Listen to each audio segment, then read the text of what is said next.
कोल्हा शिवारातील उड्डाण पुलावर भीषण अपघात, खरबा येथील 2 तरुणांचा जागीच मृत्यू।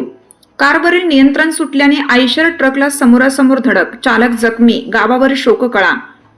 परभणीच्या मानवत तालुक्यातील कोल्हा शिवारातील मानवत परभणी मार्गावरील उड्डाण पुलावर बुधवारी 1 जुलै रोजी दुपारी 4 वाजण्याच्या सुमारास झालेल्या भीषण अपघातात खरबा येथील 2 तरुणांचा जागीच मृत्यू झाला।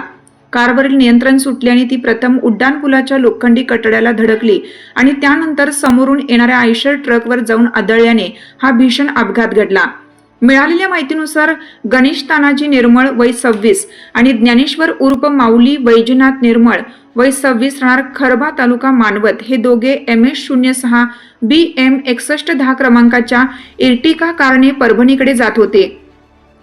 कोल्हा शिवारातील उड्डाण पुलावर आल्यानंतर चालकाचे वाहनावरील नियंत्रण सुटले, त्यामुळे कार पुलावरील लोखंडी कठड्याला जोरदार धडकली। धडकेनंतर कार समोरून मानवतकडे येत असलेल्या MS26 AD 1401 क्रमांकाच्या आयशर ट्रकवर जाऊन आदळली।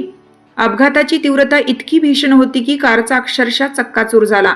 या दुर्घटनेत गणेश निर्मळ आणि ज्ञानेश्वर उर्फ माऊली निर्मळ यांचा घटनास्थळीच मृत्यू झाला, तर आयशर ट्रक चालक मोतीराम कोल्हे वय 45 राहणार माळगार सारंगी तालुका लोहा जिल्हा नांदेड हे जखमी झाले। घटनेची माहिती मिळताच पोलीस उपनिरीक्षक अनिल खिल्लारे आणि त्यांच्या सहकार्याने तातडीने घटनास्थळी धाव घेतली। पोलिसांनी पंचनामा करून दोन्ही मृतदेह शवविच्छेदनासाठी ग्रामीण रुग्णालयात पाठवले। या अपघातातील सर्वाधिक हृदयद्रावक बाब म्हणजे मृत्यू झालेले दोन्ही तरुण आपल्या आई वडिलांचे एकुलते एक पुत्र होते। अपघाताची बातमी गावात पोहोचताच खरबा गावावर शोककळा पसरली, तसेच कोल्हा येथील अनेक तरुणांनी घटनास्थळी धाव घेऊन मदतकार्य केलं।